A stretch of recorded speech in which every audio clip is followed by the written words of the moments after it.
Yes, so I think we are ready to start, and welcome all, and thank you for being with us. This, I don't know, mini conference or what we call this, will be in English, and I want to start by welcoming Lisa Herzog, who is here with us and is going to give the first presentation. She works at the intersection of political philosophy and economic thoughts, and she is a faculty at the philosophy and the Center of Philosophy, Politics and Economics at the University of Groeningen, and has her doctorate in political theory from the University of Oxford. And thank you so much for being with us today, Lisa. And we will basically have a presentation, and then we will have an opportunity for questions and answers. And I will introduce that again after her talk, but you can either put your questions into the chat or the questions and answers. And it's fine if you start putting them in as the talk is going on, and I will then come and ask them at the end. So welcome again. Well, thank you for having me, and thank you for giving me the opportunity to say a few words here about the question of an ethical allocation of COVID vaccines. And the reason I started thinking about this is that in, I think, April, when the lockdown in most countries was happening, we were all sitting at home, I got an email from Sig Emanuel from the University of Pennsylvania, a health ethicist, bioethicist, and he asked me whether I would like to join a working group that would look into the question of what would be a fair international mechanism for allocating COVID vaccines once they come on the market. And if you followed the news, you know that in the last couple of days, there have been 3 companies that have announced that their vaccines have been quite successful in clinical trials. So they are now waiting for the official permission to use them on patients. And of course, there's already a big scramble going on of countries and the EU and so on, trying to get hold of as many vaccine doses as they can. And that's probably not the most ethical approach. And you might think, oh, well, why even ask this question about an ethical approach? And well, I think there are sort of 2 answers here. One is, well, sometimes it's just helpful and interesting to know what an ethical approach would be in order to evaluate the options that are politically realistic. So there's a sort of purely intellectual interest here, but I still hope that the proposal we've come up with will probably have some impact on some of the processes in the future. And I'll get back to that at the end. So what happened then was that every Monday, a group of us, 18 people, gathered on Zoom, like here, and we had intense discussions about what it would actually mean to distribute vaccines fairly on an international level. And it was pretty clear that the proposal had to be based on widely accepted, simple ethical principles, because it, if this is supposed to be global, it needs to speak to people with very different cultural backgrounds and so on. And we also agreed that it mustn't be overly complicated, because otherwise it will have no chance whatsoever of being implemented. And some people say that the proposal we've come up with is actually still too complicated. But we've really, discussed very hard to think about what kind of distribution mechanism would make sense from an ethical perspective.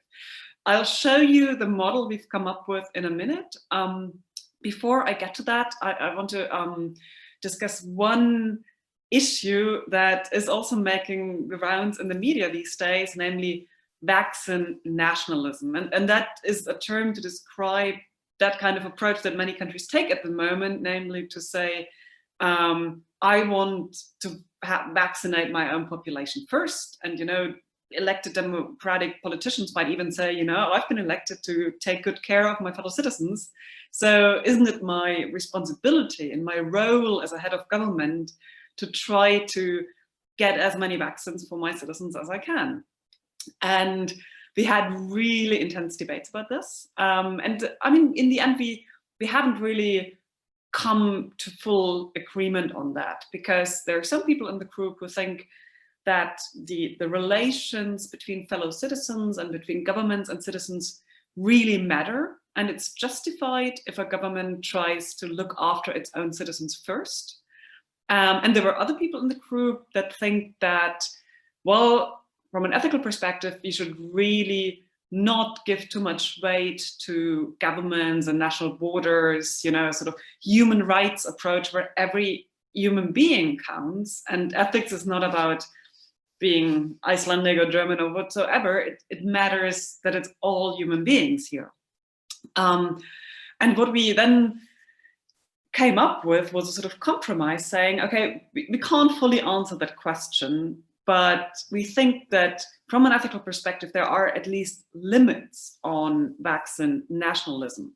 And one plausible way to draw this line of saying, okay, up to that point, it's okay if a country tries to provide for its own citizens first, but not beyond this point. So this drawing of that line, one suggestion is that when you have an R value below 1 and stably over a certain amount of time, that means that the pandemic in your country is not expanding any longer. I mean, I guess you're all familiar with this by now.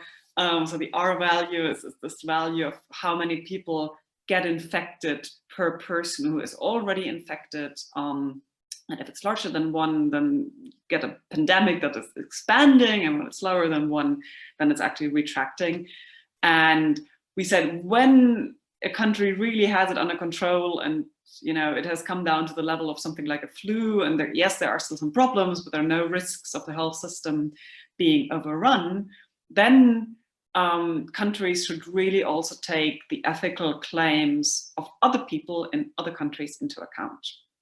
Some might think this is still too idealistic, but that's an attempt to say something and to find a sort of a reasonable compromise in this debate between those who think that governments are right to prioritize their own countries and those who think we should be global citizens when it comes to vaccine justice. Now, let me try to see, I have a slide that I want to use to explain the model and the different phases. Here it is. Can you see this? It might be a bit small, but I thought it might be helpful. Can someone say yes or? Yes, we see this. Yeah, thank you. So I'll make this a bit larger.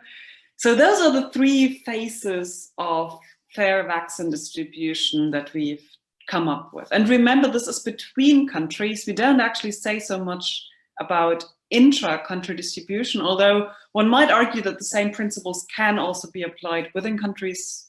It doesn't always quite work the same, but we haven't asked that question in that paper, let's say. And the crucial one is the first. We argue that in the first phase, when the first doses of vaccine become available, but you don't have enough of them to distribute them to everyone worldwide, what should matter is really to reduce premature deaths. Those that are caused directly or indirectly by COVID-19. Now, you might say, why not only the ones that are caused by COVID-19? It's actually pretty hard to delineate exactly what it means that someone dies of COVID, because they might have comorbidities, or it can be complicated. But this is sort of the basic idea here. First, send the vaccines to where they can reduce most premature deaths. And the metric that we propose to measure this is one that is quite widely used in international health policy and health ethics: standard expected years of life lost or sale per doses. Now, what does that mean? That means that it's standardized, so the different life expectancy in different countries are not taken into account, but it does give more weight to the deaths of younger people. And that's something that is controversial, and we already got some pushback from colleagues, because we do say that when a person dies at, say, the age of 30, or is at risk of dying at the age of 30, that person should get the vaccine before someone who gets it at the age of 70. And this is one important implication of that, is that it sort of shifts the weight towards countries with a younger population, but where these people are really at risk. So it's not population age or distribution of age groups as such, but when you have a country where you have a relatively young population and those people are really at risk, this country would then sort of be shifted up on the list of priorities. Now, we argue that this is a way of giving equal moral concern to the lives of people in different countries. One can make a consequentialist argument about this, about the utility of life years when you're younger or when you're older. I will say you can also make an argument from respect and equal treatment, fairness between people. So if someone has already lived up to the age of 70 and it's a choice between them and the person at the age of 30, I would say it's sort of the chance of the younger person to live up to the age of 70 and to also make the kinds of experience, have kids, have, their job, whatever, that really makes the difference here. And I'll say a bit later why this is currently not really taken into account in international politics.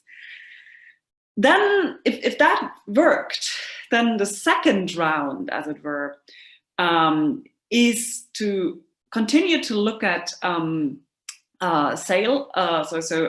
prevented early deaths, but also to take into account socioeconomic deprivation, because it has become very clear that the COVID pandemic has also massive socioeconomic effects. Think about all the lockdowns, people who lose jobs, people who fall into poverty. And we've suggested to add additional measures here, reduction in absolute poverty measured by the poverty gap, and then also decline in cross-national income per doses. So it's always sort of per dose, and that means it's sort of also per head counting. And that means that at the second phase, when the pandemic is already sort of under control with regard to reducing premature deaths, in the second phase, you give a certain priority to people in poverty, because for them, the effects of the whole pandemic on what they can do with their lives, their self-determination and so on, are really more massive. And then when that has happened, you can have a third phase where you try to really return to full functioning, return to sort of the previous state, make sure there is no community spread of COVID any longer. And there you could rank different countries by the transmission rates that they still have in their population. And that, again, tries to prioritize those in a worse situation and to prevent harm. Those are the three phases that we suggest.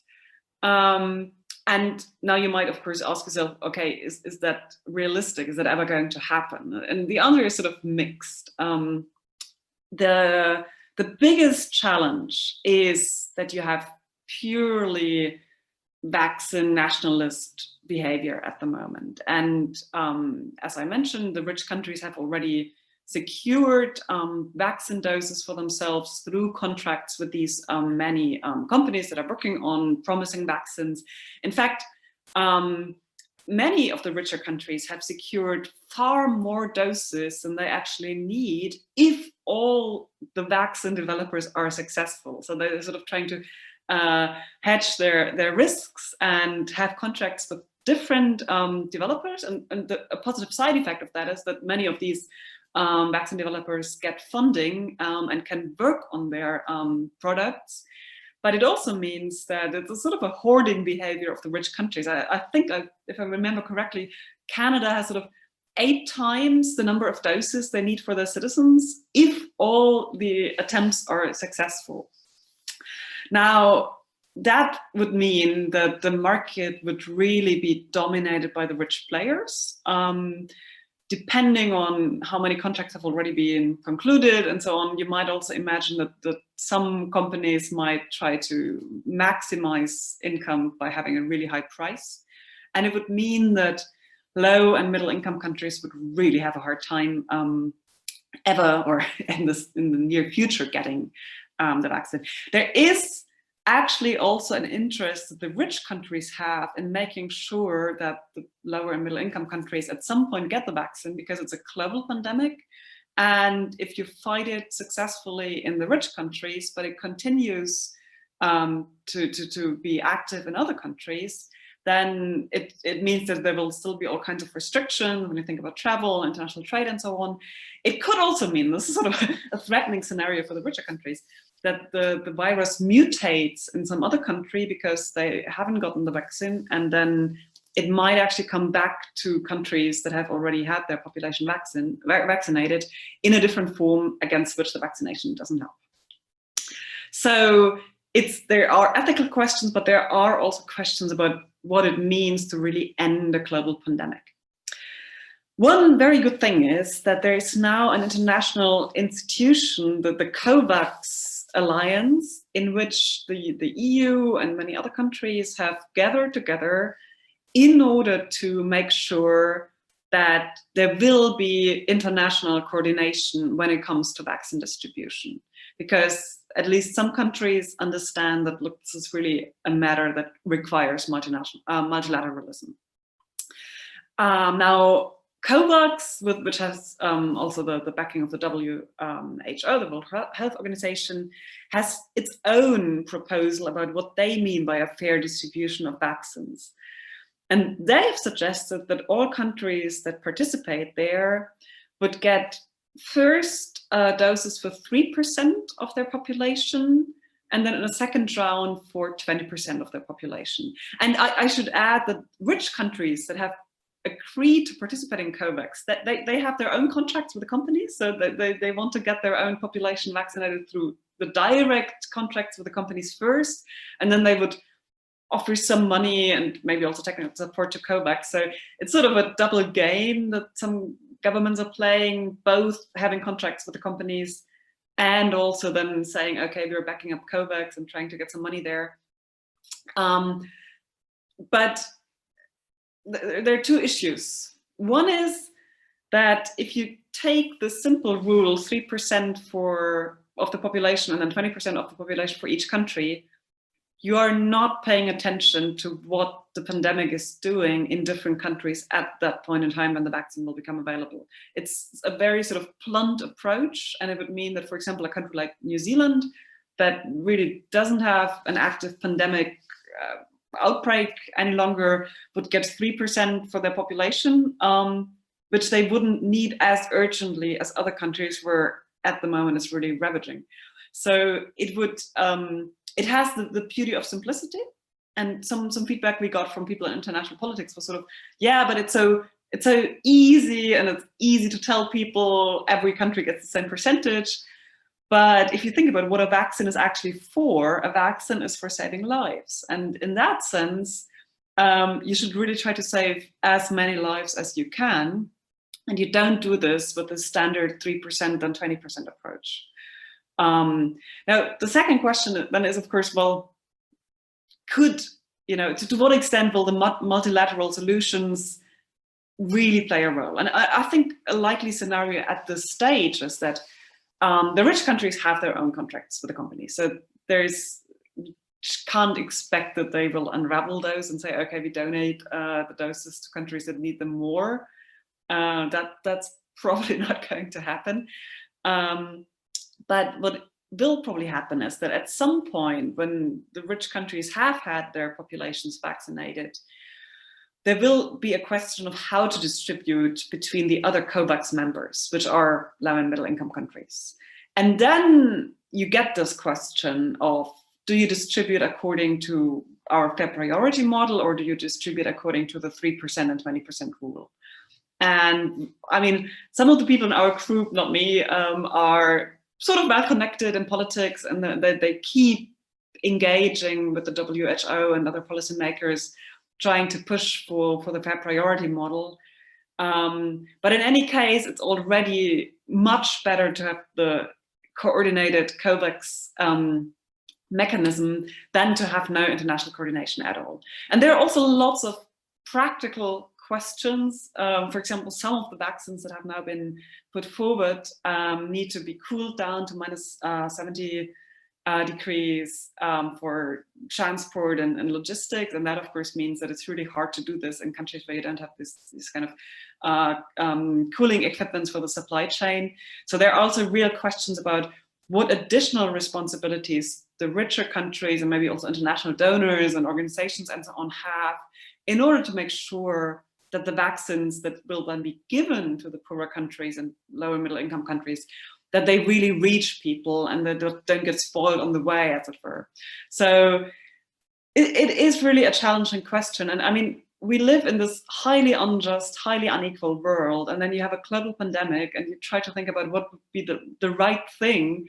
And all these background injustices keep coming back and keep sort of popping up in the discussions we had.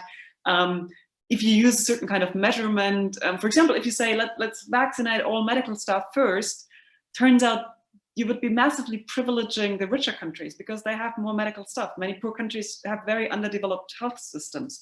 So the challenge really is to make sort of one decision more or less ethically just in a world that is marked by so many other injustices.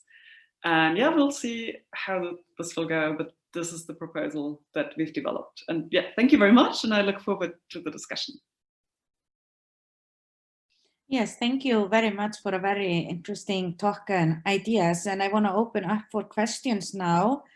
And I see there are quite a few people in here. So if you put your questions either in the chat or in the question and answers, I will get it to Lisa.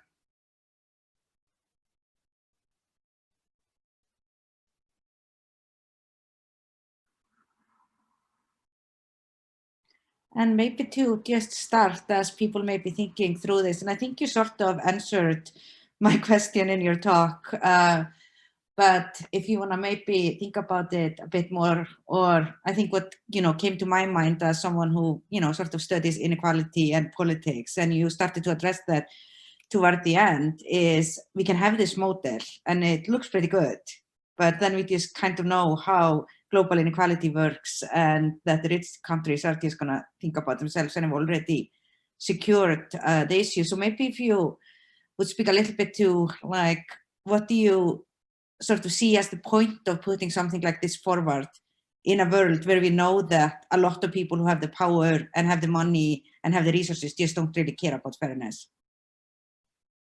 Yeah, I mean, I guess that's a question for all debates about justice and equality in a sense. And, I think there's light and there's shadow. I mean, yes, we know that some countries will simply not care. We should probably be aware of the fact that especially Russia and China might try to use their vaccines as a tool of geopolitical influence, so offering it to some countries in exchange for whatever. So we should be realistic, but it doesn't mean that there is no point in trying to remind those who are willing to listen that, okay, we can actually make ethical arguments. And, ours was a group of really diverse people, consequentialists, people who are more sort of, nationalists, more globalists, Kantians, medical ethicists, economic ethicists, and it was quite hard, but we tried to come up with something that can really be defended against lots of arguments, and that really tries to take lots of perspectives into account.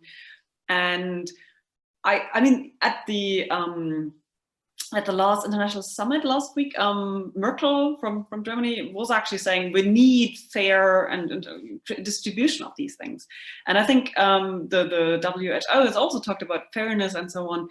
And very often you have these appeals that use beautiful words, but if you then don't have any proposals for what it would mean to actually make this a reality, then it becomes even harder to push for these things. And that's why one way to think about this is that you need to have concrete proposals. And in our case, I mean, the core would really be to say, we need to internationally prioritize sending vaccines to where they make most of a difference at the moment when they become available, because of this temporal dynamic.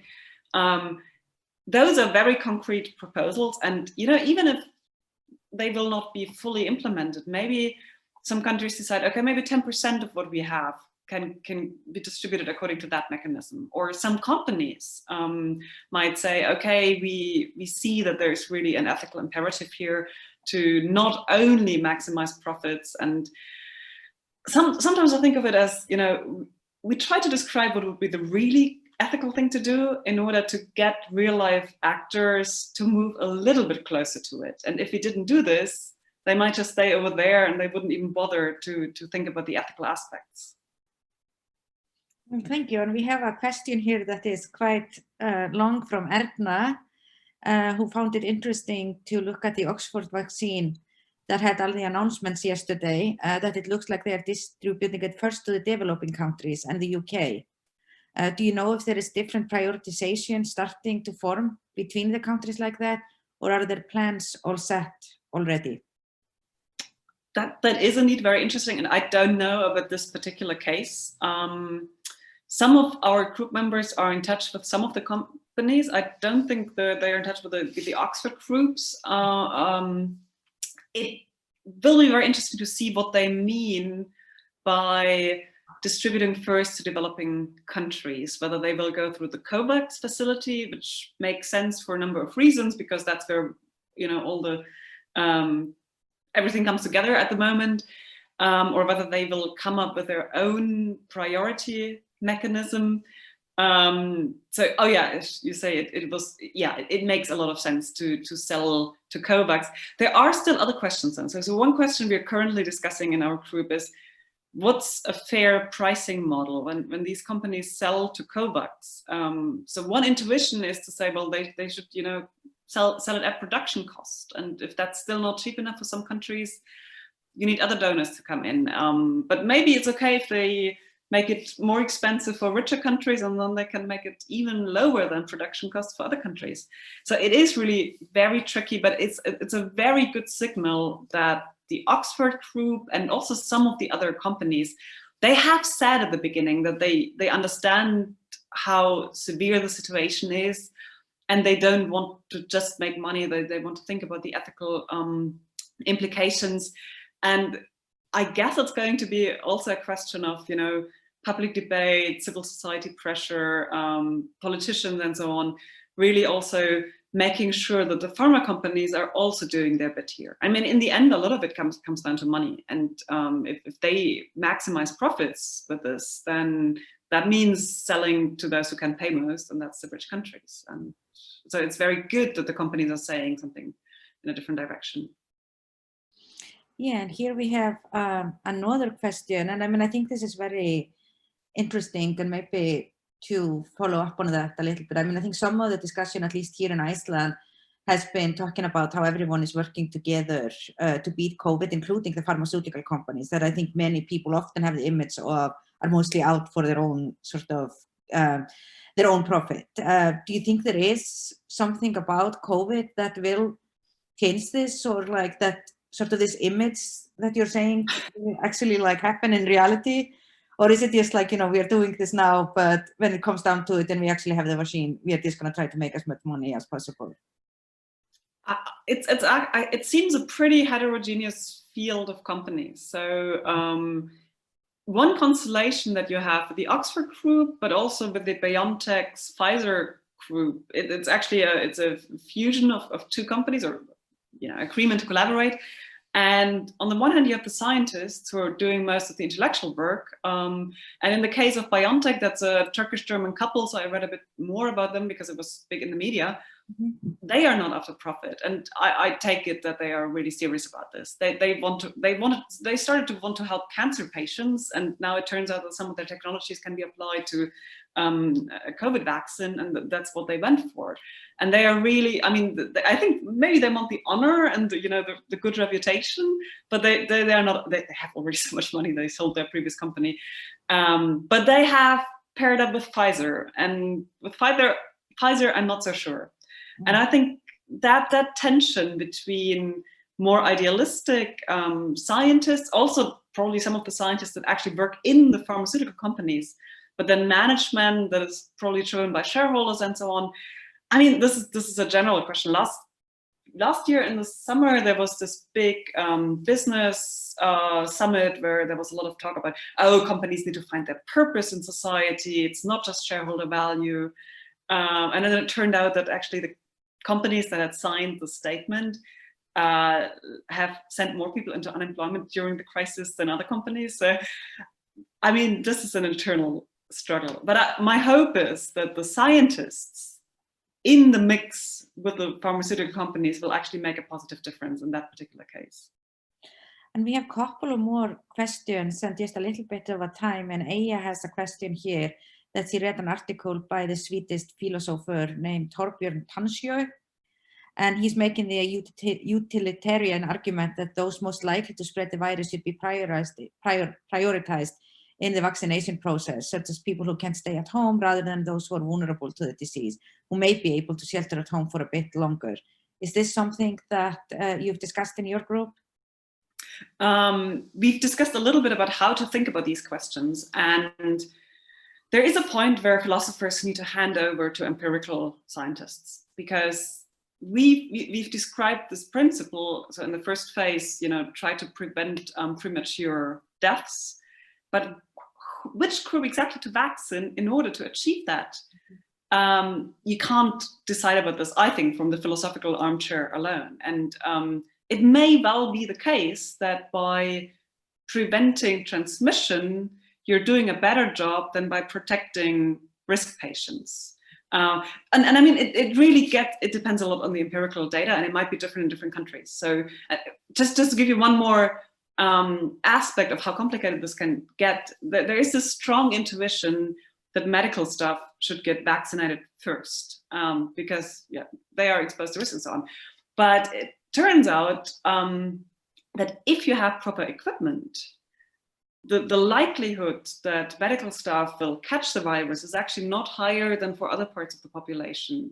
So it might not even be the first group. I tend to think that, if you think about possible factors, one of the first groups to vaccinate are younger people with existing conditions that make them risk patients, because they have lots of life years to lose if they die or if they have a permanent damage after an infection. And they are also usually people who still move around and might be spreaders. So that seems a good candidate for the very first group. But whether you then continue with medical staff or with people who might spread it or with risk patients, I think that is very context dependent. And we have a final question here from Gerður Pálmadóttir, and then we will move on. And she's asking if you're aware of any studies of natural remedies that are sort of parallel to the vaccine research, and talking about how immunity to vaccination is a huge threat to the planet. And so I don't know if you're aware of, or if this is even... No, so I'm not sure whether immunity is a problem here, because the vaccine models that I'm aware of, that they are really very specific about the COVID virus. And I mean, some of them are very new technologies that haven't actually been used in other vaccines so far. So I'm not sure whether immunity is an issue here. I mean, there's the immunity to antibiotics issues is of course a huge global problem, but I'm not aware of something about vaccines in relation to the COVID vaccine. And natural remedies so far, I haven't seen anything that would really have a sort of massive impact. No, unfortunately, it would be nice, but I haven't seen anything so far. Well, thank you so much. It was certainly very interesting and thought-provoking, but I think we have to move on to the next talk. And I'm sure some of those ideas will continue to be with us for the rest of our, it's weird, like what you call this when you're like on Zoom, if it's like a conference or a presentation or what you would say. But we are going to move on now to Hafdís Hanna Ægisdóttir. She is a biologist from the University of Iceland, and she got her PhD in plant ecology from the University of Basel in Switzerland in 2007. She was the director of the UN University Land Restoration Training Program for over a decade, but now she has come to us at the University of Iceland and is working for the Institute of Sustainability Studies. Welcome, Hafdís, and thanks for being with us here today. Thank you very much, and good afternoon, everybody. So it's a great honor to talk to you today, and I'm gonna start by sharing my screen. And let's see. So I hope you're seeing my screen now. But yeah, like I said, it's a great honor to talk to you today about something that I'm actually quite passionate about. So the complex relationship of COVID-19 and the environment, and also the lessons that we can draw from this pandemic in order to deal with other even bigger threats. Sorry, Hafdís, it seems like the share screening didn't work. Oh, okay. Let's see.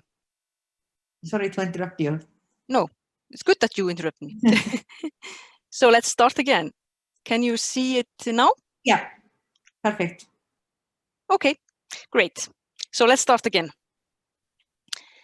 So yeah, like I was saying, I'm very happy to speak to you today about this topic, COVID-19 and the environment, since I'm very passionate about really this complex relationship between the pandemic and the other crises that we're having, the climate crisis and the biodiversity crisis, and the lessons that we can draw from COVID-19 to use for the other crises that we are dealing with. And like Sigrún was saying, I am working for the Institute for Sustainability Studies here at the University of Iceland. So I just came to the university in September this year. And let's see if I can move to the next slide. So no, yeah. And at the Institute, we have been doing research. So the Institute has been doing research on natural disasters and societal resilience. For example, in the Nordics project, the Nordic Center for Excellence on Resilience and Societal Security. And the Institute has also been collaborating, so really had collaboration between science and art as an effort to increase societal resilience. And we have 2 staff members, one who is working, who are working really on COVID issues. For example, one who is working now for Almannavarnir, the Iceland Civil Protection's communication team, working on the COVID website, and another one who is working on the pandemic's impact on the space-related cultural sector in Iceland. So there are some connections to disaster. We are working on disasters at the Institute, and of course, COVID is a disaster or biohazard. But today, I am not going to talk specifically about the project of the Institute, but more about the current pandemic, COVID-19, and how we humans will need to learn from it. So I think many of us were caught by surprise when headlines about the virus started to appear in the news. Headlines like virus, quarantine, face masks, pandemic. But why were we surprised that this happened? So why were we not ready? Why did we not listen to the scientists that had warned us about this? Because we had been warned, both by the scientists, but also by other influential people like Bill Gates, who gave this TED Talk in 2015 entitled "The Next Outbreak, We Are Not Ready." But we did not listen.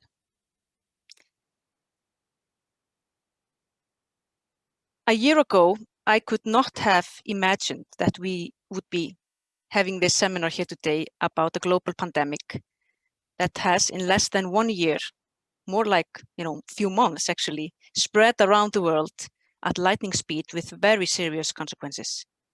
And this picture is from the World Health Organization website, and I took it yesterday of the website, and it's showing us really the the number of cases, where we can see the whole world is affected, and we can see the number of cases, both confirmed cases over 58 million and over 1.3 million deaths due to COVID.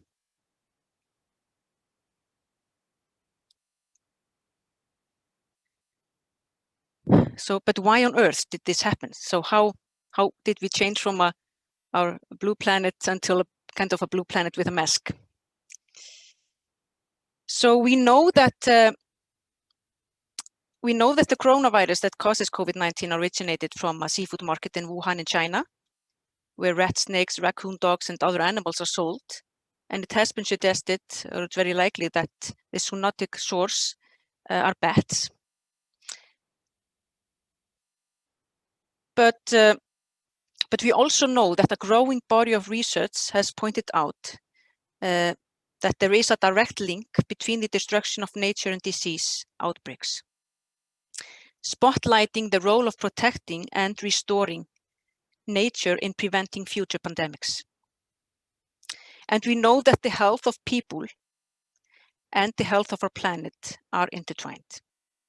And we have just been seeing that both with the COVID-19 pandemic, but also the recent forest fires in Australia late last year and early this year, and the fires now in Western United States and in Amazon, for example.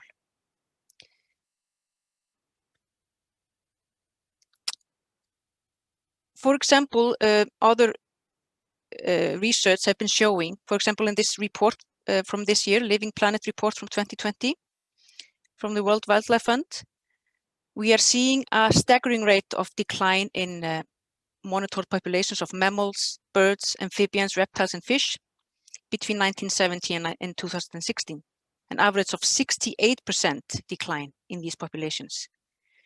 And looking at trends in species populations are very important, since they kind of measure the overall ecosystem health. So there's not only it's all related, the health of the ecosystem, the health of ourselves. And we know that throughout the past 100 years, land use on planet Earth has changed dramatically. Vast wilderness areas of the past have been overtaken by crops, by grazing lands, and other human activities. And recent studies have indicated that land use change is a major driver of disease transmission from wildlife to people.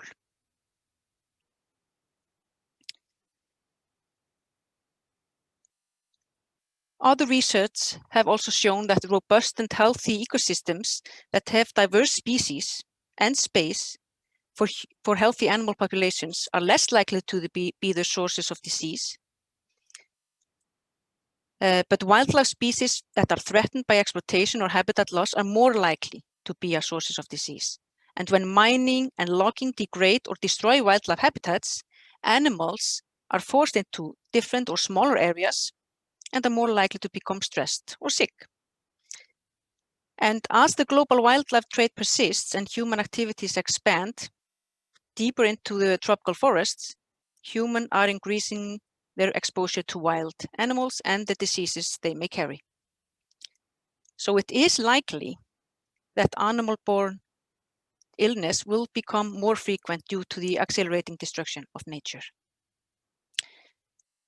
So, what is the effect then on COVID-19 on the environment? Already in the first quarter of 2020, when we, stayed all indoors, although most of us are doing it even now, but still, just in the first weeks of us all staying indoors under lockdown in many countries, we saw incredible signs of that the earth was slowly healing. We heard news about animals that were roaming in the streets of some cities. We heard news about clear waters that had returned to the Venice canals. And we saw pictures like this one. I think many of us have seen this picture, the drastic change in air quality, for example, in China. These are satellite pictures from NASA from January 1st to the 20th and February after the lockdown. And pictures like these from Los Angeles.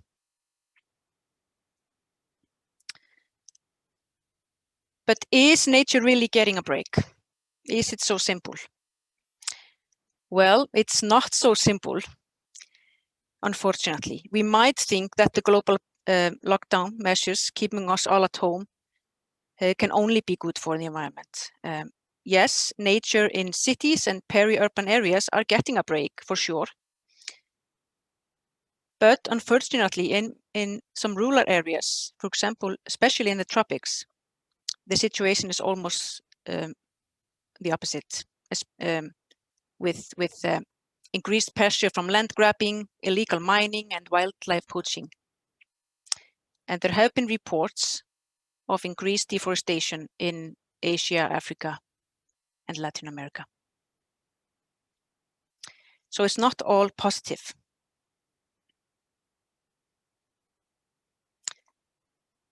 But what is the way forward? What now?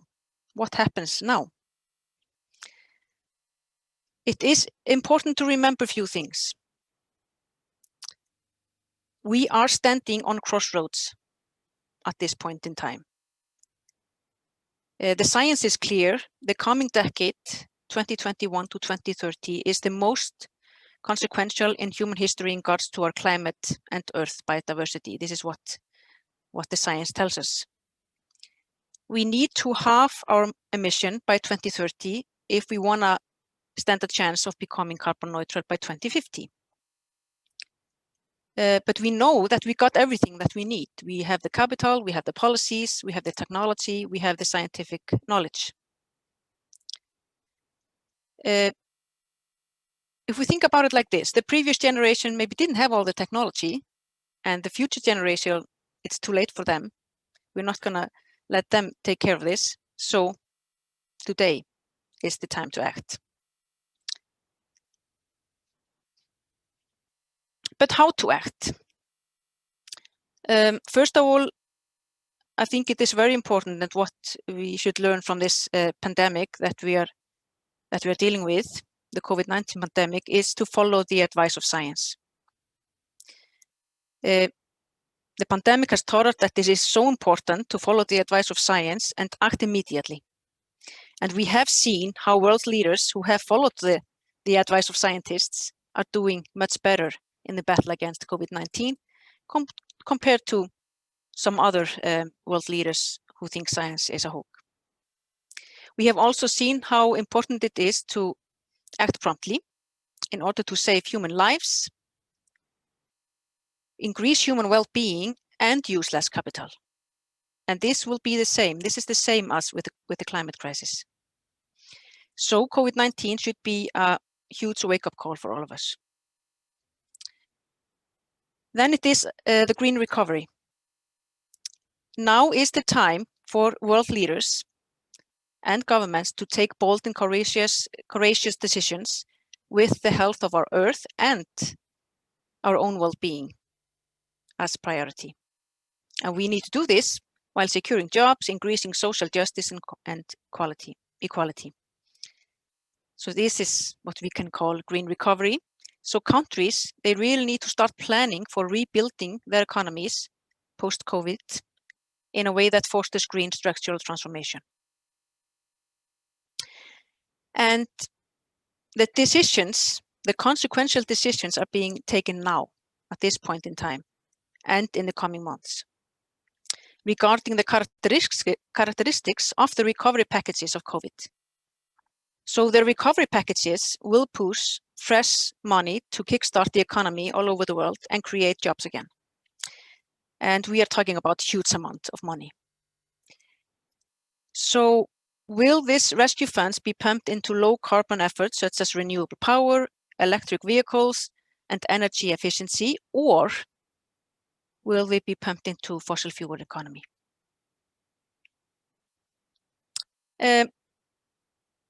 This article entitled "Revealed COVID Recovery Plans Threaten Global Climate Hopes" was recently published in Guardian, and the reporter tells there about analysis that Guardian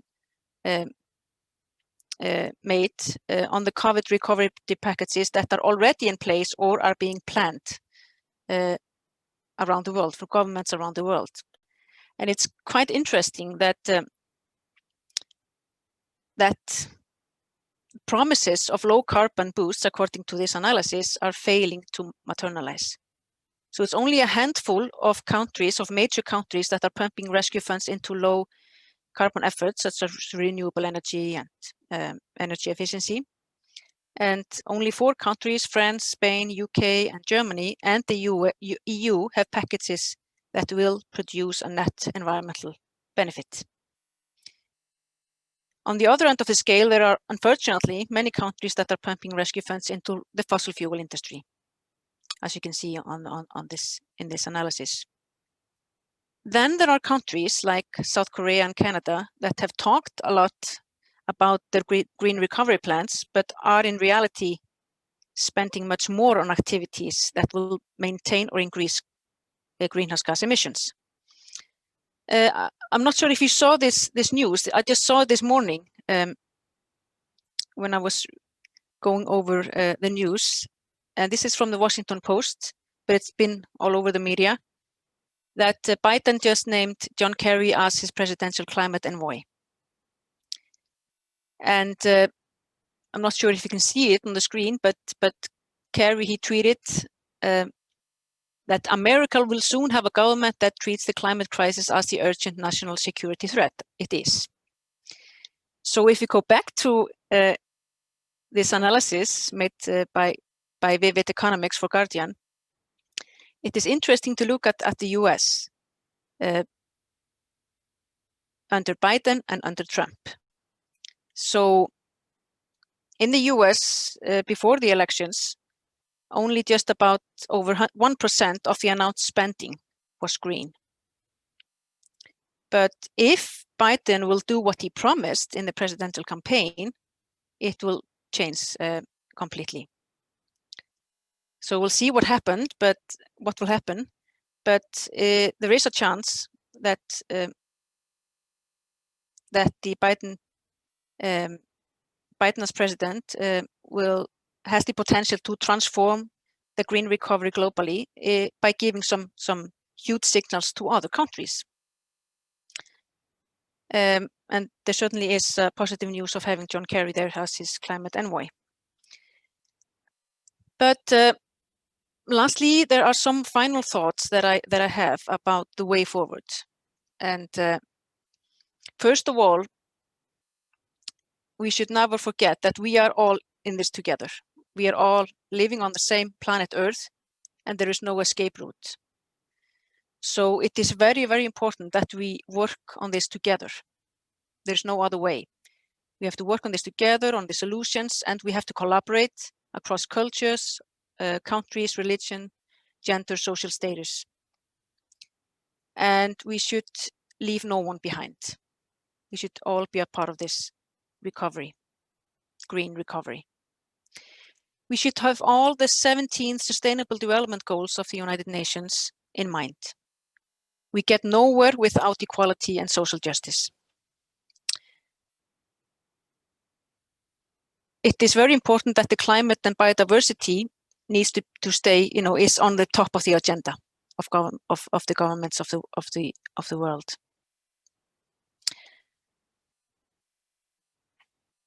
And we need new and modern leadership.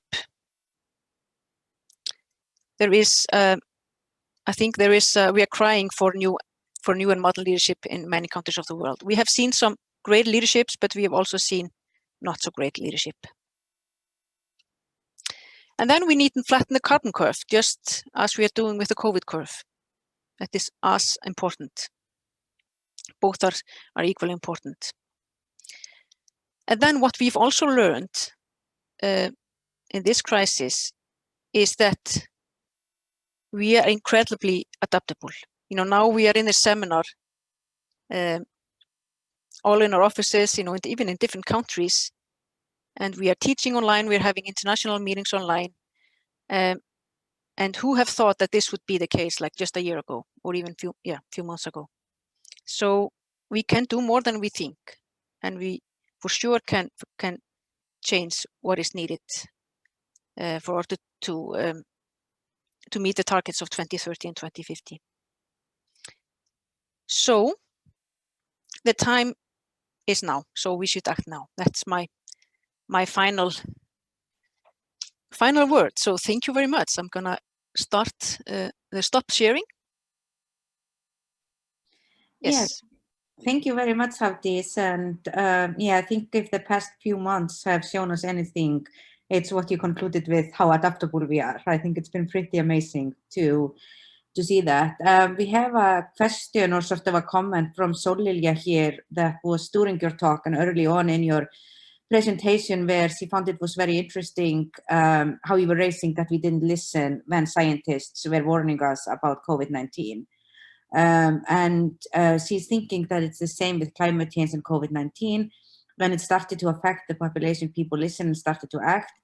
Before it was affecting us, we were not listening. And she just sort of wanted to get your thought on that. And I think in some ways, it's both interesting to think about it in general, but also how it may relate to inequalities and like who it's affecting. Because I mean, I think we see with many of the health threats in the past, for instance, including Ebola, where like it's not getting to Europe. So, I mean, we care, but we not necessarily care that much. And we see some of those things.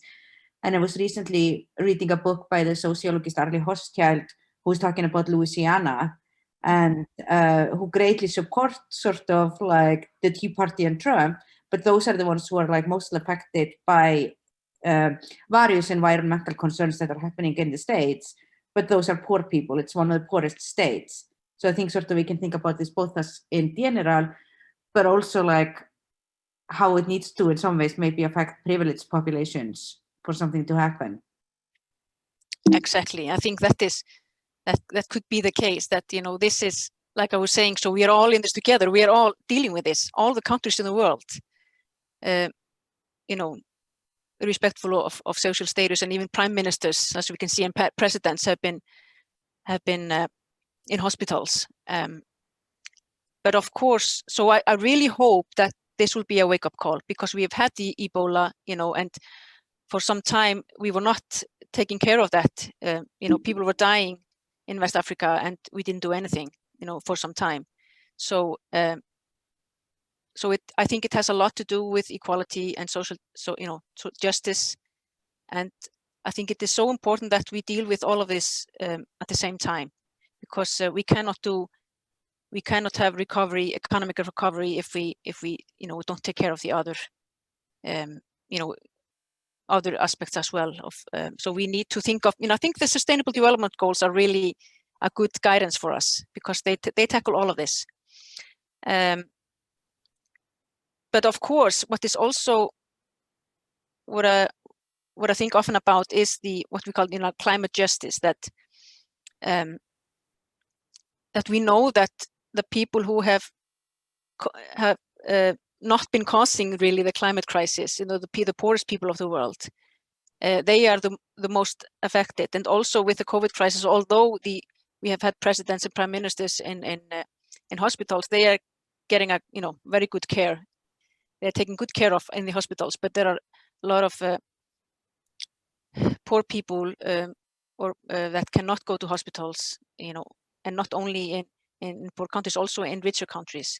So we really need to, I think it's really important to take all of this into account. But I certainly hope that, since it's a long time since we've seen such a global pandemic, you know, we've seen like in some parts of the world, but not a global one. So that is quite striking. And there is here a question from Gerður, or maybe sort of more of a thought, and I see there are quite a few questions coming in, and we are almost out of time. But she is asking if it isn't one of the highest importance that economy and ecology, which are two branches of the same tree, and will be the only way to reshape the economy from the growth economy to a socially embracing economy, will be treated as a base to build sustainability worldwide. So I don't know if you have any thoughts on this. I mean, I think this is more of a comment. Yeah, exactly. I don't maybe have so much, you know, we just, you know, we need to take care, you know, nature is really if we don't take care of the nature, if, you know, ecology, so if we and ecosystems, or if we don't take good care of our ecosystems, we will not, you know, it is really, and if we think about sustainability with these three pillars, you know, the social pillar, the economy pillar, and the nature pillar. So we have to have all of this. So I'm not sure, I don't really have, you know, more comments on that, but we need to, sustainability is really the way forward. And here is a question from Hafdís. She finds it very interesting that the environment outside of urban areas is not getting a break, like the urban environment. Is it clear why that is the case? And you mentioned illegal logging and deforestation. Are there some other forms of environmental degradation that are going on? Yes, there are. There was, it is quite, these are, news both from, environmental organizations have been reporting this, and it has been in the news around the world, and it's quite shocking. Both people have become unemployed in some areas from, so they're leaving their cities, going back home, into their villages or, into their, into the countryside. That is one reason. So there's more pressure on the environment, but also I think governments of the world, especially maybe somewhere in the tropics, just have, been overwhelmed like everywhere about COVID and just taking care of that. So they have not really been maybe watching the illegal things that are going on with logging and so on. So I think there are some people and that have just used this opportunity, and there's also some mining, illegal mining that's been going on, gold digging I've been reading about. So it's quite shocking that actually this has been just, in the first weeks, I was just, wow, this is maybe something good is happening with him. We have clearly all these animals coming in, roaming in the cities, but then something, we didn't really realize until now that there was something bad going on in other parts, maybe because of lack of regulation. So of just like, the governments or those who are supposed to look after this, just, were completely overwhelmed with other things. Well, thank you very much for a very interesting talk. And I think we must move on now to the next presentation, which is going to be by Gunnar Bernburg, who is a professor of sociology at the University of Iceland. And he got his PhD in sociology from University of Albany. And his current research interests include participation in collective behavior and informal political behavior, and I believe that he will be telling us something about that here for the next few minutes. Thank you and welcome, Gunnar. Thank you, Sigrún. And thank you all for being here. I'm actually having a good time watching these interesting talks, so I'm happy to be here with you. I come from the field of sociology, where we frequently build models that explain individual behavior in regard not only to social and demographic characteristics, but also in terms of attitudes and perceptions as these emerge in social life and differ by social contexts. Now, me and my collaborators here that you can see on the slides are currently engaged in an effort to build a model to explain one particular type of behavior that has been of crucial interest or crucial importance during the COVID-19 pandemic, namely participation in preventive measures. So by preventive measures, we're talking about these measures that are issued by the Iceland's civil protection, such as social distancing, avoiding social contact in public, washing your hands, and so forth. And we believe that if we are able to help in explaining these behaviors or participation in this behavior, that may have some value, even great value for preventive measures in the future. So I'm going to spend my time here today to tell you where we are at in this work here, as it is ongoing. Now, our conceptual strategy is to think about participation in preventive measures in the same way as participation in any other form of collective behavior that is aimed at a collective benefit or a shared goal. such as mass protest, such as a collective effort to clean a public park, for example. And if we think about participation in preventive measures in this way, that leads us to think like this. So due to participation costs, which are extremely high in the case of preventive measures. I mean, people have to decide not to see their friends, they can't go see their parents, they may not even be able to go to work. So due to participation costs, individuals may free ride, or they may have a tendency to ride free. That is, they may decide to avoid the costs themselves from participating in collective action and let others do the participating and produce the collective benefits for them. So the question, if we think about it this way, becomes what will prevent individuals from riding free? Theory suggests a few explanations here. The first is individuals will participate in collective action, such as preventive measures, first of all, to avoid the personal cost. In terms of our case here, they will, they don't want to get COVID. That might be a personal cost of not participating. Or they may participate to obtain a personal benefit, such as social acceptance from others. 2, individuals may participate in collective action if they actually expect or believe that the collective action will produce a valued collective benefit. In terms of preventive measures, if they believe that the preventive measures will actually bring down the pandemic. Now, why would they participate if they believe that there will be that the collective benefit will be obtained? Well, because it motivates people to participate, to show good precedents for others to follow, for example. 3, individuals may participate and not ride free because they sense a moral duty to do so. And sociologists would always point out that a sense of moral duty usually arises because the individual perceives social consensus in his or her social environment. So how can we apply these ideas in our case? So our goal is to explain individual participation in preventive measures in Iceland during the pandemic. So let's just go through a few major factors. The first factor is the actual objective state of the pandemic.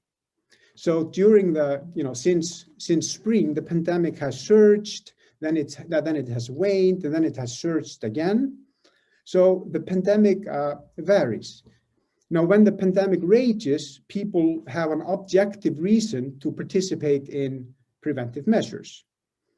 These objective reasons will be filtered by personal anxieties and fear that will be shaped, for example, by their age. Older people are more at risk and so forth.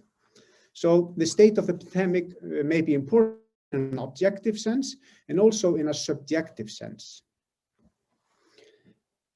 Secondly, the belief in the collective benefit of the preventive measures. So the belief that the preventive measures will actually bring down the pandemic. That belief may be very important. And I will show you in a minute that such beliefs in Iceland have varied greatly during the pandemic since it started in the spring. So where do beliefs how does the belief that the preventive measures will work, where does it come from? Well, it may come from trust in the authorities, trust in the specialists that issue the preventive measures. It may come from a perceived consensus, that others will also be following the preventive measures. And it may also be based on the type of restriction in place. So if people see that, there's a very strict gathering ban in place, you may believe that the preventive measures will work and so forth. So this is another factor here. Third, we have state restrictions. Specifically, we have various restrictions in place on social gatherings. So sometimes it's 200 people, sometimes it's 50 people, sometimes it's 20 people, and now it's 10 people. And so we can assume that tighter restrictions bring, first of all, a moral message to individuals. You know, the state has a certain moral authority, so you're more likely to participate in the preventive measures if there are tight restrictions in place, because the state has a moral authority in your life. And also, tighter restrictions may bring a perception of stricter sanctions if you don't follow the rules. And also, if there are tighter restrictions, you may have a more firm belief in that the measures will actually work and bring down the pandemic. So state restrictions may actually be very important for predicting individual participation in preventive measures. Fourth, to tackle the very important issue of perceived social consensus in the society, we can ask if the individual perceives that others are participating in the measures. And we can ask about the individual's significant others, we can ask about the individual's generalized others, and this is what we do. And so here the point is that if you think that others are following the preventive measures, then that's a message about what your duty is. And it's also a message about, you know, what type of behavior will get you acceptance and what type of behavior will get you criticism from others. To answer these questions, we have two sources of data. First, we have a daily survey, a tracker survey, on a random sample of Icelanders. We get about 100 to 200 answers a day. And the survey has been ongoing with some breaks since April 1. And the survey asks about, you know, attitudes, perceptions, and also participation in the preventive measures. This is one source of data. The other source of data is data on the daily context of the pandemic. You know, for example, the number of new infections that day, the level of restriction in place on that day. And so we have these type of data on a total of 152 days. So we have data on 17,000 individuals and 152 days. And the model that we are looking at looks something like this. So on the left, if we just look on the left side of this graph, we have our, you know, social demographic variables, gender, age, etc. If you look at the bottom of the graph, we have the daily context. You know, we have the number of new infections on that day. We have a measure of whether infections are increasing or whether they are decreasing on that, and looking at the past few days. We can easily measure what rule is in operation about social gathering, you know, whether it's 20 or 50 people or 200 people. And we also have an indicator about how many days how long it is since the pandemic started. We talk about pandemic fatigue. Maybe that's an issue here. People are getting bored and participate less just because the pandemic is getting pretty long. And if we look at here in the graph in the middle, we have the individual level subjective measure. So we measure the fear or the worrying about the pandemic. We measure whether individuals think that the preventive measures will actually work to bring down the pandemic. Is that your expectation? And finally, we ask individuals whether they think that others are participating in the preventive measures. So on the one hand, they're significant others, and on the other hand, generalized others. So we're going to build a model to try to explain participation in preventive measures using all these variables. I just want to show you some very simple descriptive findings. This is our very, very simple measure. We have other measures, but this is the one I'm using here. This is just a very simple measure where individuals are asked to what extent they follow the preventive measures issued by the authorities, the Civil Protection Agency and the Surgeon General. And if we ask people this question and look at the whole period, which is basically since April 1st through October, we can see that there's a lot of participation in the preventive measures in Iceland, a lot of participation. So almost 40% say that they follow the preventive measures to all or nearly all extent. 40% say to a great extent. 19% say to a rather much extent. Sorry about the clumsy translations here. Very few, proportionally, very few individuals follow the procedures to a very little extent or not at all. Actually, we only need a few individuals, of course, to get the pandemic growing again. We should remember that. But there's not a whole lot of variability to work with. Still, if we look at the whole period, this is since the pandemic started, we can see a good deal of variation in the proportion of individuals who claim that they follow the preventive measures to much or all extent.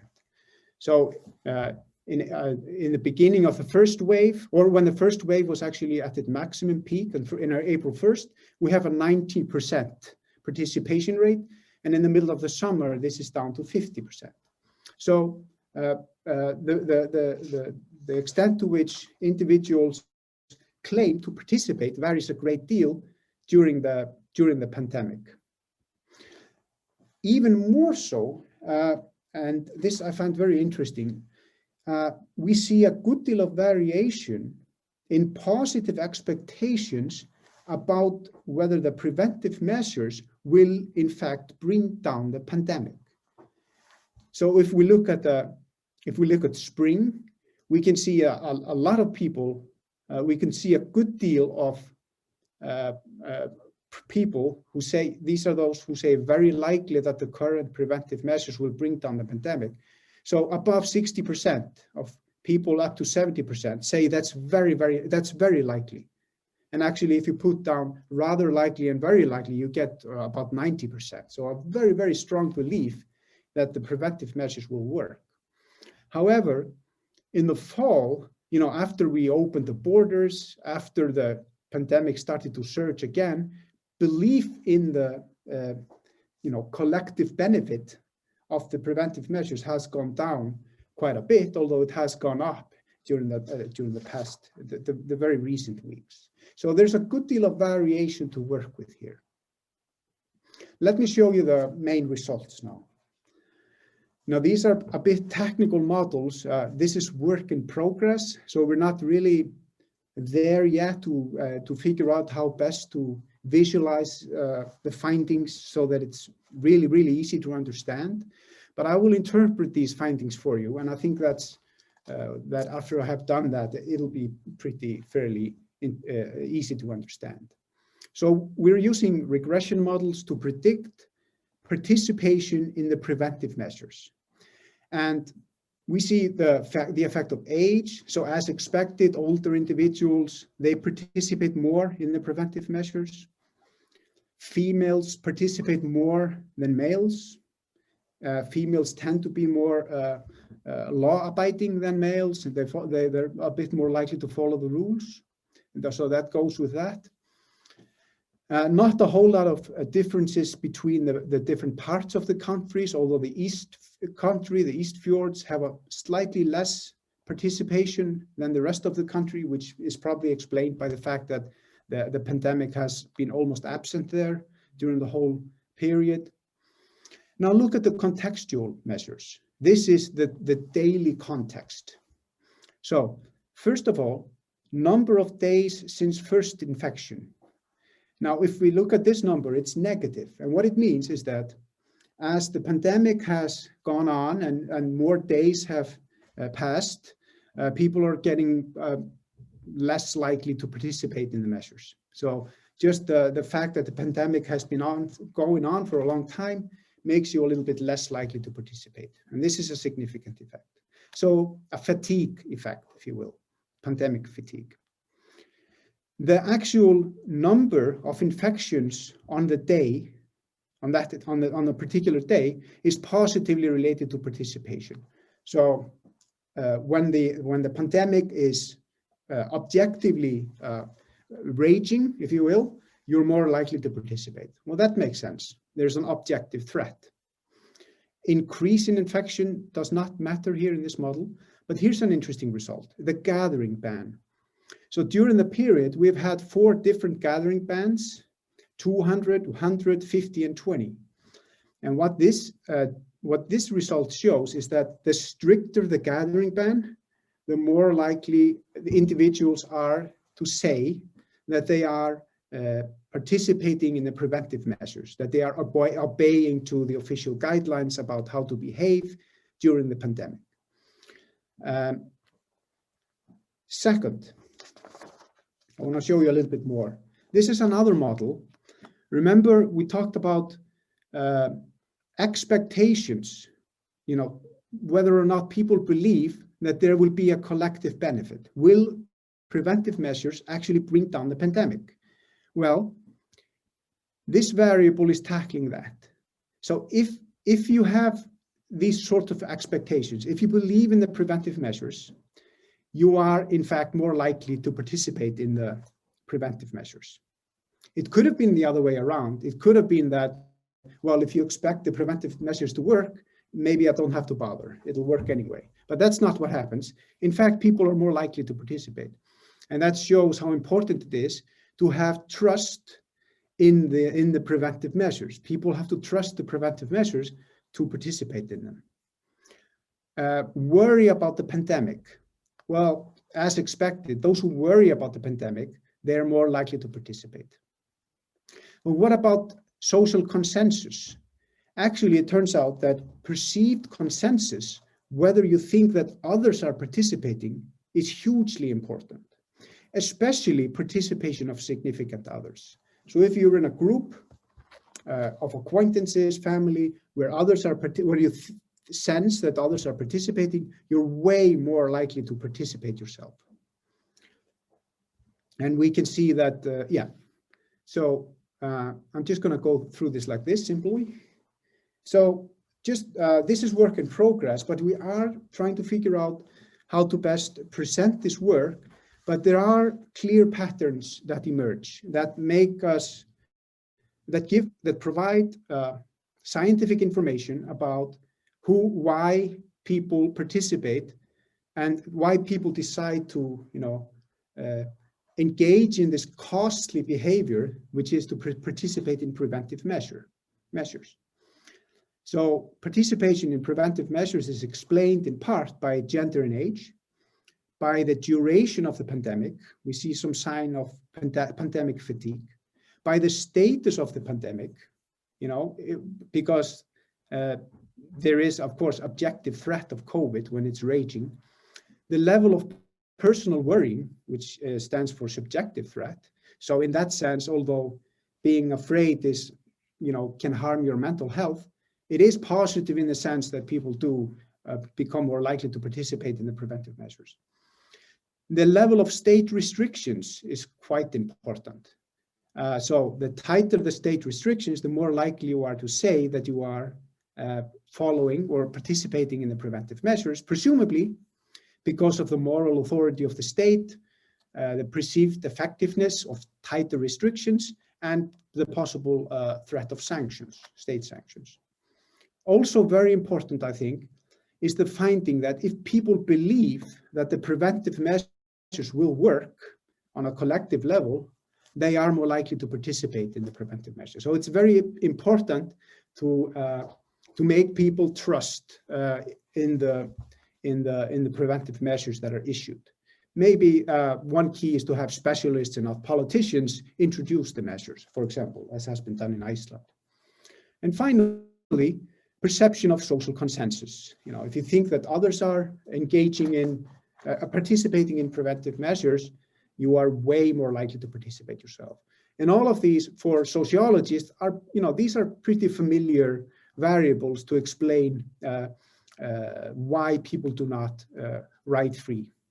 And I'm going to stop here. I think my 20 minutes are up. And I will just stop the sharing here. Thank you. Yeah, great. Thank you, Gunnar. And please, if you have questions, put them in the chat or the question or answers. I think sort of one question that I would have is, and I mean, this sort of seminar is thinking about COVID as a global problem. And I think we can sort of agree that there are quite a few things that are unique about the Icelandic case. So maybe sort of more broadly thinking about what do you think that the findings on Iceland can kind of tell us sort of more broadly about these processes maybe working in other countries or other contexts? I think, well, I think you can have several points about that maybe, but the point that I find that I would like to highlight is the point about that a lot of people in Iceland during the pandemic have trusted the preventive measures issued by the authorities. There has been a lot of trust in these measures. And it's so interesting that at the peak of the pandemic during the first wave on April 1st, when we had never seen such a thing before, and the pandemic, there were 100 infections per day, the pandemic was raging, but 90%, 9 of every 10th Icelanders believed that it was likely that the preventive measures would bring down the pandemic. That's pretty amazing.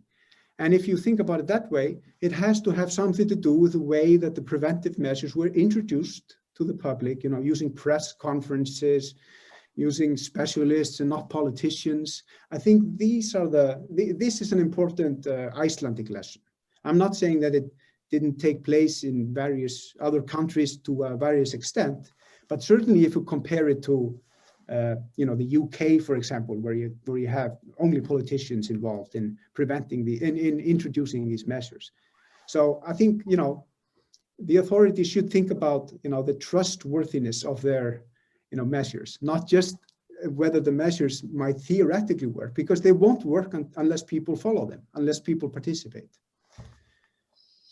Well, I think that's very interesting because it seems to have been sort of two different models that were followed by countries, some that were relying more on expertise and others where politicians were getting more involved. And there was some that I've seen also bringing in gender of the major political leaders, that countries that had like a female sort of head of state generally did better. And I know this can only be speculative, but what are sort of your thoughts on why different countries took different routes, which I completely agree with you, I think has huge implications for the trust. And I think here, like we could all believe in like the Trinity or like the people who are telling us things, regardless of whether we voted for Sjálfstæðisflokkurinn or Left Green.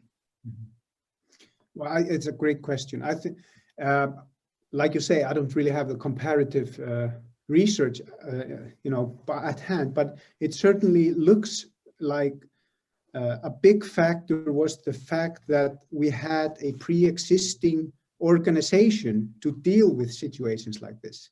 So before the pandemic struck, we had this pre-existing organized cooperation between the police, the landlæknisembætti,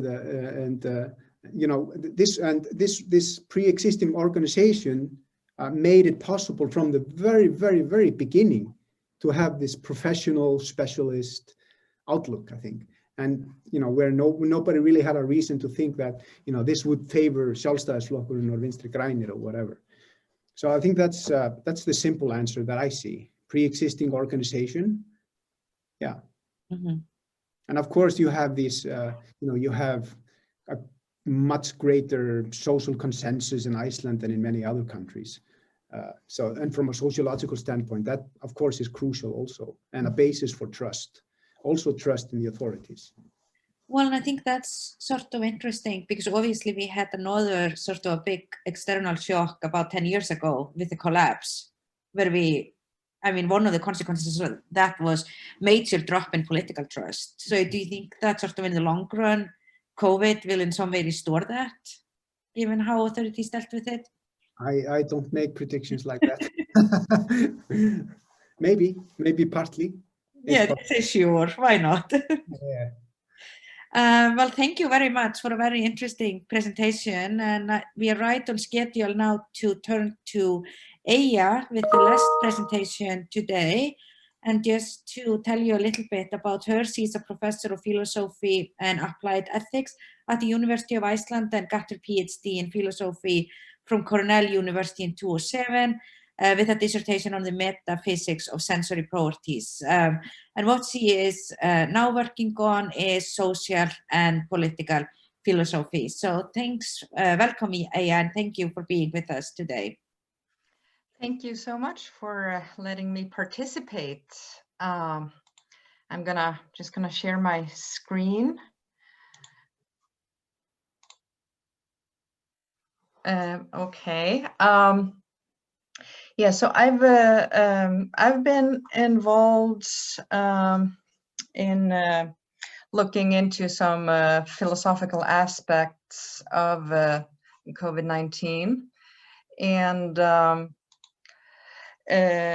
among other things, during the summer I was, along with some colleagues of mine, we had some students work in a nýsköpunarverkefni, actually 4 students, and they were all looking at philosophical aspects of COVID-19, and they had more than enough to do for all of the summer, all 4 of them. But I'm going to be focusing on ethical challenges due to COVID-19, and there are quite many of those, and that results in a very complex situation, I think, from an ethical point of view. Most of us would agree, for example, that the protection of lives and people's health, along with providing good health care, is something extremely important. But most of us would also agree about the importance of protecting individual freedoms, the right to employment, the right to gather, the right to privacy, supporting education, and a lot of other things. And so complications arise when it becomes impossible to satisfy all these factors at the same time, and it even becomes necessary to lower our expectations concerning all or most of them. Now, another complication is that existing knowledge of the nature of the problem, let alone possible solutions, is limited as we're dealing with a new virus and disease. Now, there are various factors that are contributing to making the situation complex, and they include that there are, as I mentioned, these many different interests coming into conflict with one another, and I'm going to go later. I'm going to go over what some of these different interests are. Now, it's also a problem that things have been happening so fast and very suddenly with little time for preparation, or at least even though maybe we could have told ourselves that we should prepare for something like this, it's not really something that most of us have been thinking about in the past. There's a lack of information or knowledge about the disease, but also about the possible effects of the different actions that we might take in order to respond to the situation. And now the solution is not obvious, and the consequences are very serious. To go over some of the interests that are at stake, let's first look at maybe the obvious health-related ones. Possible death from COVID-19, of course, is something that we would like to avoid. But it's not only about life and death, as I think we've been seeing to an increasing degree, is possible long-term effects that people are dealing with after having had the disease. Now there are mental health problems that can arise due to isolation, loneliness, unemployment or loss of employment, health anxiety, feelings of hopelessness. There's been an increase in domestic violence, also apparently in other violence, and these are all health-related problems and quite dire health-related problems. Now there are the economic interests. And as we've come to know, a lot of businesses have suffered a great loss of income and even had to gone bankrupt or had to cease their operation. A lot of people have lost their employment and their sources of employment, perhaps with little hope of finding new employment in the near future. And there's been a decrease in various business transactions. So there are quite dire economic effects that have arisen. And of course, these are important interests of ours to be able to keep the economy going. Now there's also what I'd like to call social well-being or general well-being, and of course many of well-being is of course related to health as well, and it's not always obvious how to distinguish between an issue of well-being and an issue of health. So I think maybe there's definitely an overlap there, but the other health-related interests that I mentioned earlier are perhaps more. We could consider them to have more to do with health emergencies. But there's definitely an overlap here.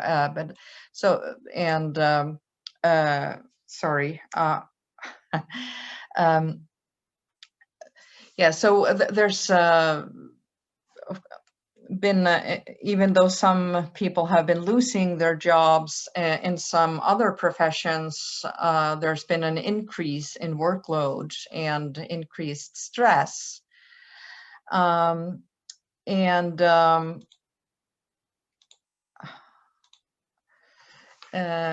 there's also been increased stress inside many homes, especially for people staying at home with young children, or people having to juggle working from home and caring for children or other relatives. And of course, just loneliness can cause stress as well.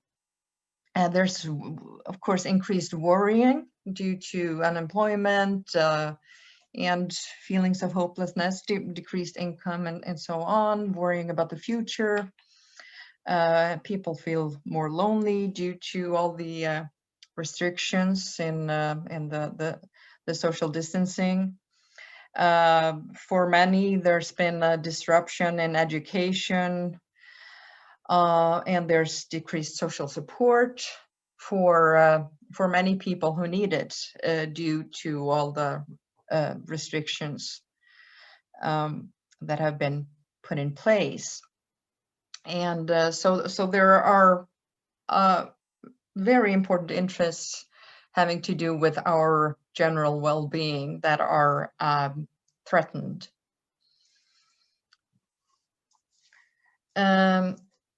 Now, rights and freedom, those are important interests as well. We generally consider it very important to have freedom of movement, freedom of travel, also freedom of assembly, meeting the other, and freedom of assembly and freedom to interact with others are closely related. We certainly expect generally to be able to meet whomever we please and not to have any restrictions on that.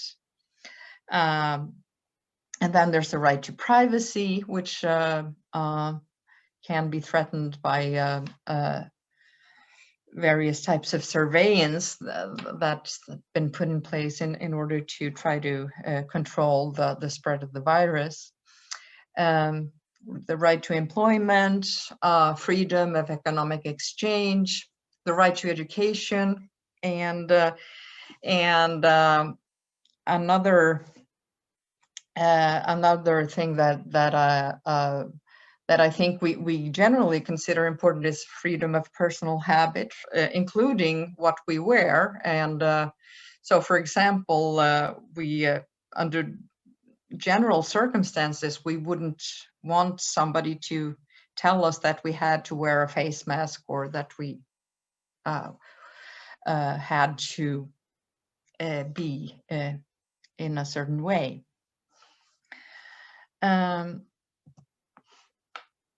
And all these interests that I mentioned are important from an ethical perspective. And under general circumstances, certainly it seems important to preserve each and every one of them. But dilemmas arise when these interests are threatened and in addition come into conflict with one another. Since the available information is incomplete, things are even difficult when we focus on just one issue or one category of interests at a time. So, for example, take the health category. Suppose we're only going to focus on preventing deaths from COVID-19. For that, we are going to need information about the best treatment for those falling sick, and access to those treatment options, medical equipment, medication, properly trained medical staff. And then, of course, we're going to need information about the best ways to prevent the spread of the virus, and about how to best protect those likely to get exposed, such as medical staff.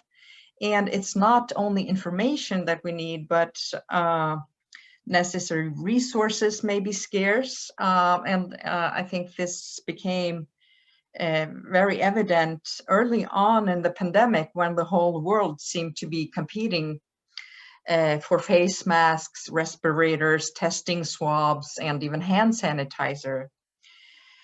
And as Lisa talked about in her talk, we may be facing some conflicts in the near future regarding the distribution and prioritization of vaccines. So even if we only think about the health aspect, even within that category, there's plenty of ethical conflicts to be had. Also, as Gunnar was talking about the behavioral aspect, it's not enough to have information about what would be the best way to prevent the spread of the virus. It's a whole other story to actually get people to practice that kind of behavior. But as we've also witnessed, it becomes impossible to focus on only one of those categories at a time, because there are so many important things at stake, and we need to find ways to balance them. And so actions to decrease the spread of the virus result in various infringements on all kinds of interests, including the preservation of mental health, economic activity, personal freedom, educational needs, and so on. Very few people would be prepared to say that only one type of interests mattered and should be prioritized to the exclusion of everything else. But how do we find the right balance? And I think to give another example of possible conflicts within a category, it's the economic category. As Hafdís was talking about, there are many different ways to revive the economy, and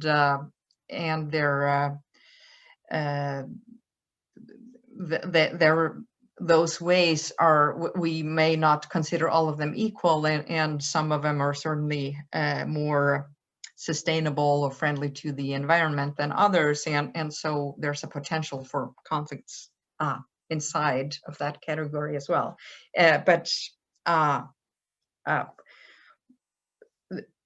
Things get even more complicated due to the possible conflicts between categories as well. Given the complexity of the situation of this pandemic we're dealing with, it is to be expected that any policy decisions made by authorities will be contested. And we witness this, for example, as some people criticize authorities for not doing enough to contain the virus and call for stricter regulations and more social distancing, while at the same time there are others on the opposite end calling for looser regulations and find that too little is being done to invigorate the economy, or who claim that personal freedom infringements are too severe.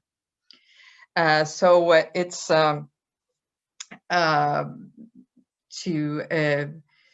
to put ourselves in the place of someone making policy decisions. It's not just that it's impossible to keep everybody happy. It's probably impossible to really make anyone happy, because no matter what we do, we're going to have to sacrifice something important.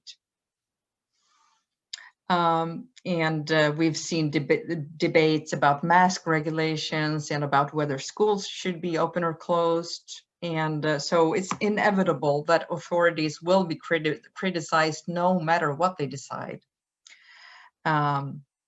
For example, if the policy is not to make it a priority to suppress the virus completely, some will accuse them of disrespect for people's lives and even of willingly sacrificing the lives of those especially vulnerable to the disease.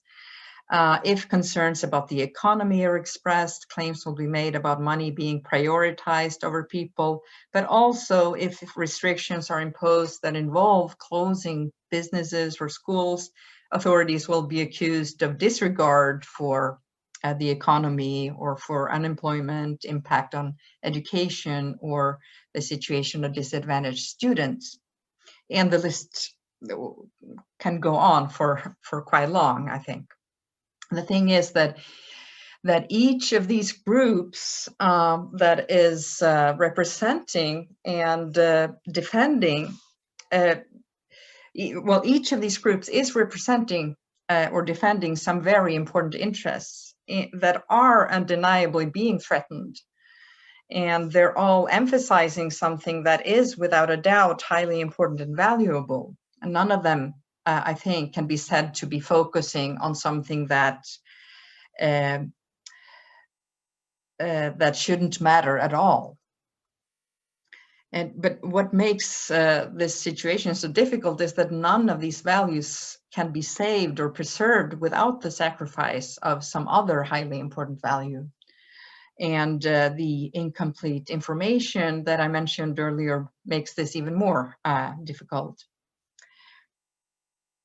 Both because the situation is unprecedented in our times, and because the problems are so varied that it becomes very difficult to predict what effects each attempted solution will have.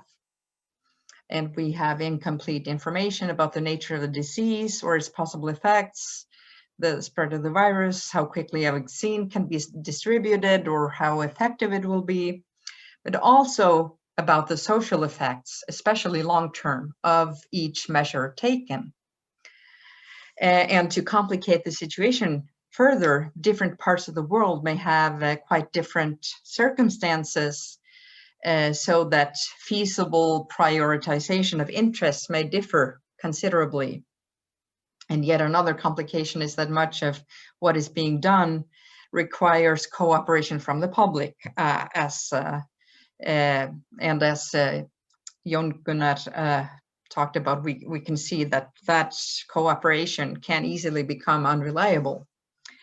And we're in a situation in which so many valuable interests are under threat, and it's unavoidable that some or most of them will suffer. And we're also in a situation that makes it very difficult to estimate exactly how much each of these interests we should sacrifice in order to preserve one of the others. And of course, that doesn't mean that any possible decision is just as good as any other. But it's of course extremely important to prioritize wisely, but prioritizing wisely is not an easy task. And disputes about any such prioritizations are bound to become rampant, because even though most people can agree that these are all important interests, they may disagree about the degree of importance each of them should be given, or about the facts of the matter concerning the possible effects of various possible actions. So finding out all the different values is, however, extremely important, as is knowing the particular circumstances that may affect what should be emphasized. But I think it's extremely important to acknowledge that these different interests are there, and that something important will inevitably be lost, even as we decide that something else needs to be prioritized above it. And this holds both for those in authority positions making policy decisions and those of us who are discussing the issues elsewhere. Even though we may find it necessary to prioritize and accept some harm or reduction in certain areas, we need to acknowledge that that's what we're doing, that we are prioritizing, that there is a loss and that this matters. For example, various actions that seem necessary for containing the virus do involve reduction in personal freedom. And I think that if we do not acknowledge that this is a problem, even though that's still what we choose to do, but if we don't acknowledge that it's a problem, then we're implying that personal freedom isn't important, or that the particular freedoms in questions are not important. And if so, it becomes unclear why we should value them in the first place in a different situation where there is no coronavirus threatening us. So it needs to be clear that this kind of prioritization takes place only because we have no other choice, because this choice seems to be the least of many evils, and that in a non-emergency situation, we should be doing all we can to preserve those valuable interests that are at stake now. And that's it.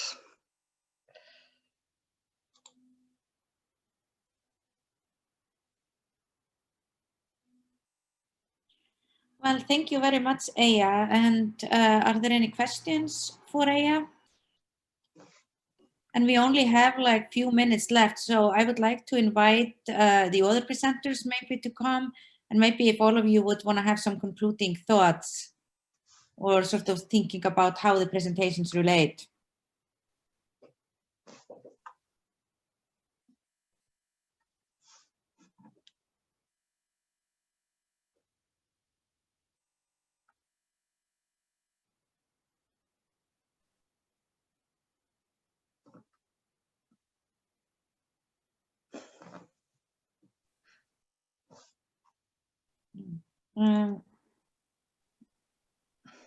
So here is a question from Oli Sandberg about whether we are ever not in an emergency. Oh, that's a good question, I think. Well, we're probably, perhaps we're always in some kind of emergency, but I think there may be different types of emergencies, and certainly I think that we need to be clear about what type of emergency we are in at each moment, especially in order to make it clear that these interests that are at stake, they should, as a general rule, be preserved, and we should be trying to preserve them. So if we are in some kind of emergency that makes it so that we can't prioritize them, then that needs to be made very clear.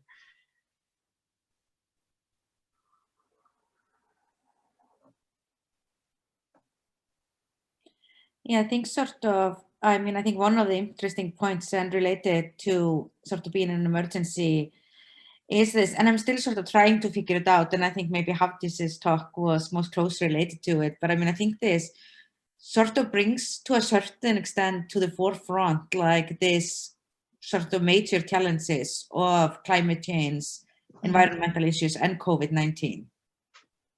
But I don't quite know how, like, sort of what the long-term effect, like, is COVID-19 going to be positive for how we behave in terms of the environment? Is it gonna like make people think more about those issues, or are we just kind of gonna find a vaccine and be like, yeah, this was an interesting year, but now we can just go back to behaving like we did before?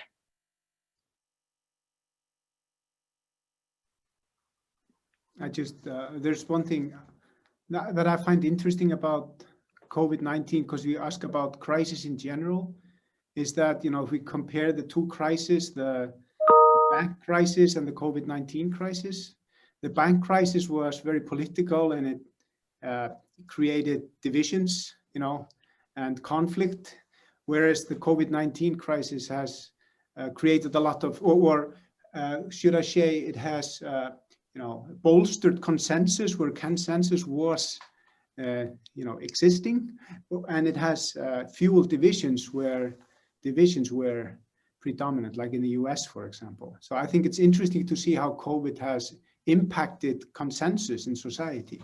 It really has, at least temporarily, increased consensus in Iceland, it seems, but it's certainly not in the US and in other places where you have had big protests against preventive measures, for example. So I find these issues to be interesting from a social science perspective, anyway. Yes, I agree. I think it's very interesting how different countries in the world are dealing with this, and it also comes to what Jón was saying, and it's also kind of, you know, what kind of leadership, you know, what is in that country. We can maybe relate it to that. And I was also thinking, because you were saying, Sigrún, that, you know, where are we now? What will we learn from this crisis? So I think it could go either way. You know, we could say like, okay, we have a vaccine and we could just like just, you know, do things as normal and just change nothing, or, you know, this could be a major wake-up call. So I hope that we take that, because it's a great opportunity to learn and to change the way we do things. And I think also, just in general about this seminar, I think this is exactly how we should be discussing these important issues that we're dealing with in this world, is to have it across sectors. Like, we should talk, you know, we are all different people here and we have our disciplines are different. We have, you know, we are coming from different sectors, and it's so important that we're not only, I'm not talking only to biologists or people in, you know, sustainability, but also that we are all talking together. I think that's the way to find solutions, you know, collaborate across sectors. Yeah, no, and I mean, completely agree. And I think actually most problems or issues that we are dealing with in modern societies require interdisciplinary approaches. But I also find it very interesting, as you are saying, or we've been talking about, because it's interesting to compare this to the economic collapse. And I will have to say that I felt like 2019 was starting to feel an awful lot like 2007, and sort of being like, we learned nothing. And of course, this is different. It's in many ways bigger. And I mean, I don't think that we could even, because I think in some ways, when we had the economic collapse, it was sort of within the realm of things that you thought were thinkable. Like, people lose their jobs, people lose money, people lose like their houses. Whereas I do think with COVID-19, like, if I had been told in January how our world would transfer, I would have been like, no, this is outside of the realm of anything that is thinkable.